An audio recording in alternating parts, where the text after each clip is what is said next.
Behind the razor wire of Red Onion State Prison lies a story most people never hear. Not from inmates, but from the guards themselves.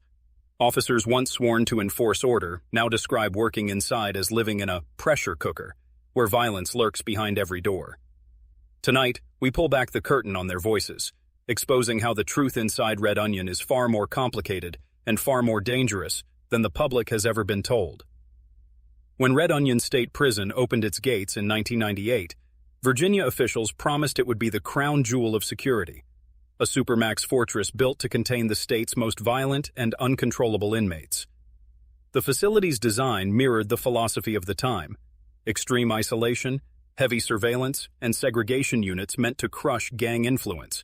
But within a few years, it wasn't just prisoners complaining about conditions. It was the guards themselves. Correctional officers, many of them young recruits from rural Appalachia, walked into Red Onion expecting tough shifts but steady pay. What they encountered instead was an environment some would later describe as toxic for everyone inside. Officers told reporters from the Virginian-Pilot that every day felt like walking into a storm. Segregation units, where inmates spent 23 hours a day in concrete cells, made the atmosphere tense and unpredictable. Even small mistakes, a delayed meal tray, a denied phone call, a misinterpreted gesture, could spark violence in an instant. One former officer recalled in an interview, "It was like being locked in with 100 ticking time bombs. You didn't know which one would go off or when, but you knew it would happen." The fear wasn't imaginary. Court filings and investigative reports documented cases where officers were assaulted, splashed with bodily fluids, or threatened by gang members with connections beyond he walls. Yet, despite these risks, many officers admitted they felt undertrained and undermanned. A state audit in the early 2000s showed staffing shortages that left guards stretched thin, often working double shifts. Fatigue and stress only magnified the danger. But the fear went both ways. Inmates accused guards of excessive force, of turning that same pressure cooker back on the prisoners they were supposed to control. According to multiple lawsuits, officers routinely relied on pepper spray, batons, and physical takedowns, sometimes in situations critics argued could have been de-escalated. A 2012 investigation by the Virginian-Pilot uncovered testimonies describing beatings, group extractions from cells, and what some inmates labeled as retaliatory punishment. This dual narrative, officers as both aggressors and victims, became Red Onion's most chilling hallmark. On one side, guards felt abandoned by the state, facing violence without enough tools or training. On the other, inmates claimed they were subjected to abuse by the very people sworn to uphold order. Both perspectives agreed on one thing: Red Onion was suffocating under its own design. Even staff who tried to defend their colleagues admitted that the reliance on long-term solitary confinement created unbearable stress. "Segregation doesn't just break inmates," one officer confessed. "It breaks us too." The lack of interaction, the constant tension, and the feeling that violence could erupt at any moment wore down morale until guards themselves became part of the cycle of hostility. By the mid-2000s, journalists, advocacy groups, and even federal courts began asking hard questions.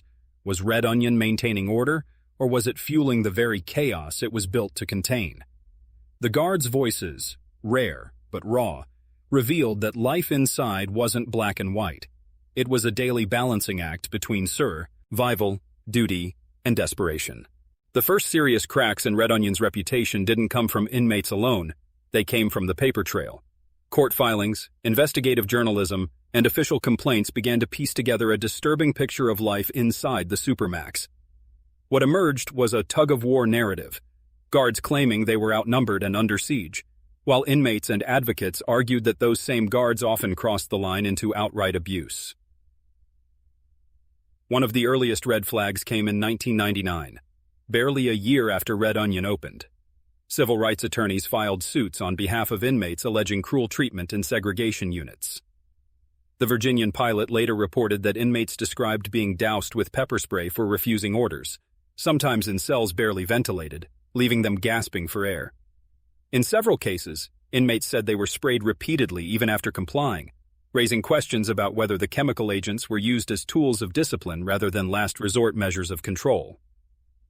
Former guards confirmed that pepper spray became a go-to weapon inside. One officer admitted anonymously to journalists, "It wasn't always about safety. Sometimes it was about sending a message." The message, according to inmates, was clear. Resistance of any kind would be crushed. But pepper spray was just one part of the story. Lawsuits documented claims of physical beatings during so-called cell extractions, where officers in riot gear forcibly removed prisoners from their cells. Inmates alleged that after being restrained, they were punched, kicked, or left hogtied on cold concrete floors. The Department of Corrections often denied wrongdoing, insisting that force was used only when necessary. Yet settlement records and disciplinary hearings suggested that not all incidents could be written off as standard procedure. In 2012, the ACLU and Human Rights Watch released a damning report on Red Onion and Wallens Ridge, its twin facility. The report detailed testimony from inmates who claimed that guards routinely used isolation and physical intimidation to maintain control. One account described a man left in solitary for years, deteriorating mentally, while officers mocked him. Another described officers allegedly staging rough rides, slamming shackled prisoners into walls during transfers. And yet, the other side of the coin was just as grim. Guards testified in court about the dangers they faced daily. In one case, an officer was ambushed when an inmate threw scalding water mixed with cleaning chemicals into his face, leaving permanent scars. Another officer described discovering makeshift weapons hidden in food trays or taped under bunks.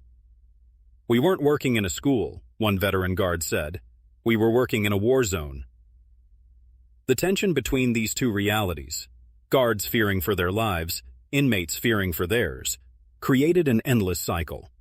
Excessive force claims often led to internal investigations, but fellow officers were reluctant to testify against their colleagues. Meanwhile, inmates who complained risked retaliation or disbelief, since the system often sided with staff. The lawsuits piled up. Some were dismissed, others quietly settled. A few led to reforms, mandatory training and de-escalation, new mental health screening policies, and federal oversight hearings. But none fully erased the reputation Red Onion was building. By the mid-2010s, the prison was known nationally as one of the most controversial supermaxes in America. What made the situation even more complex was that some officers began speaking out, not as whistleblowers against inmates, but against their own institution. They argued that the state itself created the toxic environment by refusing to provide enough staff, enough training, or enough resources to deal with prisoners who had nothing left to lose. "You can't cage men like animals forever and expect them not to bite back," one guard said. "And you can't expect us to handle that with just pepper spray and luck." The paradox of Red Onion was clear. The very methods meant to control violence, long-term isolation, overwhelming force, an endless cycle of fear, may have been the same methods fueling it. The lawsuits, testimonies, and investigative reports all pointed in one direction. Red Onion wasn't just a prison. It was a battlefield, and both guards and inmates were paying the price. For most outsiders, the image of a correctional officer is one of toughness, uniform pressed, keys jangling, a figure of control inside a world of chaos. But inside Red Onion, behind those walls of steel and concrete, many officers began to admit the role was breaking them down in ways they never expected. If the inmates called Red Onion a cage, some guards quietly confessed it was a cage for them too. Psychologists who studied correctional work in Supermax facilities have long warned of the toll. Chronic stress, hypervigilance, and the slow erosion of empathy. At Red Onion, those warnings became reality. Officers lived on edge, every sound of a clanging door or sudden shout triggering a rush of adrenaline. The fear of ambushes, the constant tension in segregation units, and the feeling that a single mistake could end in violence made stress a permanent companion. One officer described it bluntly to the Virginian-Pilot. "You never relax, not when you're in there, not even when you go hakes. Me. It's like the prison follows you." That inability to switch off led many guards into dark places. Researchers found higher rates of alcohol abuse, domestic conflict, and depression among correctional officers at Red Onion compared to other state employees. Some guards carried the hypervigilance outside the gates, scanning restaurants for exits, distrusting strangers, jumping at sudden noises. One retired officer admitted, "I left the job, but the job never left me." PTSD, usually associated with soldiers returning from war, became a silent epidemic among staff. The parallels weren't lost on them. Both soldiers and guards worked in environments defined by threat, hostility, and survival. But while soldiers came home with public recognition and veteran support systems, correctional officers often returned to rural communities where their struggles were invisible. "Nobody sees us as victims," one guard said. "We're supposed to be the strong ones." Adding to the burden was what experts call moral injury, the psychological damage of participating in or witnessing actions that conflict with one's sense of right and wrong. Guards who saw fellow officers use force excessively sometimes carried guilt for not intervening. Others admitted that the monotony of solitary confinement, watching human beings deteriorate mentally day after day, chipped away at their sense of humanity. "I started to feel like I wasn't a person anymore," one officer confessed. "I was just part of the machine that kept them locked down." The system rarely provided meaningful support. Counseling services were limited, and seeking help carried stigma. Admitting to stress or trauma was seen as weakness, a career killer in a culture built on toughness. As a result, many officers suffered in silence or turned to coping mechanisms that only deepened their problems. Burnout became rampant. Turnovers. R rates high. Some officers quit within months, unable to withstand the psychological pressure. Others stayed for years, hardening themselves until empathy felt like a liability. Ironically, the very design of Red Onion, segregation, isolation, and extreme control, didn't just reshape inmates. It reshaped the guards. In trying to maintain order in an environment built on deprivation, officers found themselves deprived too, of peace, of trust, of mental health. One correctional counselor summed it up in an internal report. "We built a prison to break men. We didn't realize it would break the staff too." By the 2010s, conversations about reform weren't only about inmates' rights. They were also about the officers' survival. Advocacy groups, labor unions, and even some state officials began calling for better training, mental health support, and alternatives to long-term solitary confinement, not just for the prisoners, but for the people paid to guard them. The truth was out. Red Onion wasn't only a pressure cooker for inmates. It was a pressure cooker for everyone inside. By the early 2010s, the narrative surrounding Red Onion had shifted. What had once been celebrated by state leaders as a model Supermax was now under investigation by journalists, advocacy groups, and federal courts. The lawsuits, media exposés, and growing chorus of former staff speaking out forced Virginia officials to reckon with what was happening inside their flagship prison. In 2011 and 2012, two reports landed like thunderclaps. The first, by the ACLU of Virginia, compiled years of inmate affidavits, medical records, and staff statements describing overuse of solitary confinement and chemical agents. The second, by Human Rights Watch, placed Red Onion and its twin facility, Wallens Ridge, under an international spotlight. Both reports cited interviews with former officers who admitted that conditions were dangerous for everyone inside, not only prisoners, but also staff. The phrase pressure cooker began appearing not just in op-eds but in legislative hearings. Under mounting pressure, the Virginia Department of Corrections, VADOC, agreed to a pilot program in 2011 called the Step-Down Program. Instead of indefinite isolation, inmates could earn their way out of segregation through good behavior, education, and mental health treatment. What was less publicized was that this reform was as much for the officers as for the inmates. Fewer men in 23-hour lockdown meant fewer flashpoints, fewer cell extractions, and less stress on already overworked staff. Former Red Onion warden Tracy Ray told reporters at the time, "We're trying to change a culture." Guards received new training in de-escalation techniques and crisis intervention. Mental health clinicians were added to segregation units. A handful of correctional officers privately told the Virginian-Pilot that the changes, though imperfect, were starting to make their jobs safer. One said, "When you treat them like they're human, sometimes they act more human, and that makes our shift a little less hellish." But reforms didn't erase the past. Lawsuits over prior incidents continued. some resulting in settlements costing the state millions. Advocacy groups documented that, even after the step-down program began, incidents of excessive force and long-term isolation persisted. In 2013, the Center for Constitutional Rights filed a federal complaint on behalf of several inmates at Red Onion, alleging that the new program was inconsistently applied and that some prisoners remained in segregation for years, despite good behavior. From the staff's perspective, reforms brought their own frustrations. More paperwork, more scrutiny, and a sense that public opinion had turned against them. We went from being the heroes who kept the worst of the worst locked down to being painted as villains, one veteran officer told a local radio station.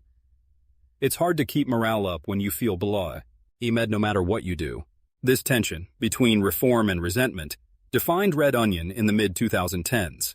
Some guards embraced new approaches, believing they reduced violence. Others felt undermined and doubted that softer tactics would work on men they considered unmanageable. Meanwhile, turnover remained high, and rural communities around the prison struggled to recruit replacements for burned-out staff. Still, the step-down program and the public spotlight marked a turning point. For the first time since its opening, Red Onion wasn't only a story about inmates. It was also a story about the people in gray uniforms who walked those tiers every day, carrying keys, pepper spray, and a mounting load of trauma. Their voices, once largely silent, had become part of the public record, shaping a new conversation about what it meant to run a Supermax prison in the 21st century. Nearly 25 years after Red Onion opened, the stories from behind its walls sound less like official talking points and more like personal confessions.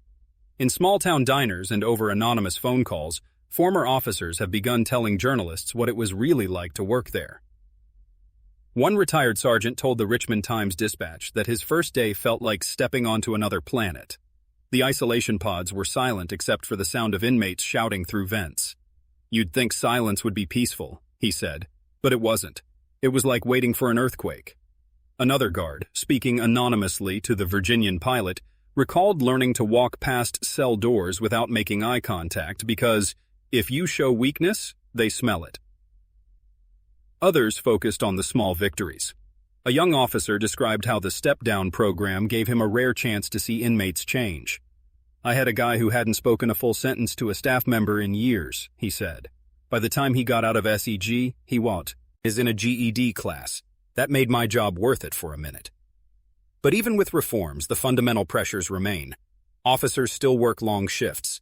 Segregation units still hold men who've spent years in near-total isolation. And the rural communities that supply most of the staff still rely on the prison for jobs, even as turnover stays high. As one veteran officer summed it up, "We're not monsters. We're just people trying to do a dangerous job with too few tools." These voices show that Red Onion is no longer just a story about guards versus inmates. It's a story about two groups of people trapped in the same high-stakes environment, both bearing scars the public rarely sees. The guards' testimonies echo the inmates in one haunting way. Isolation, fear, and constant tension change everyone.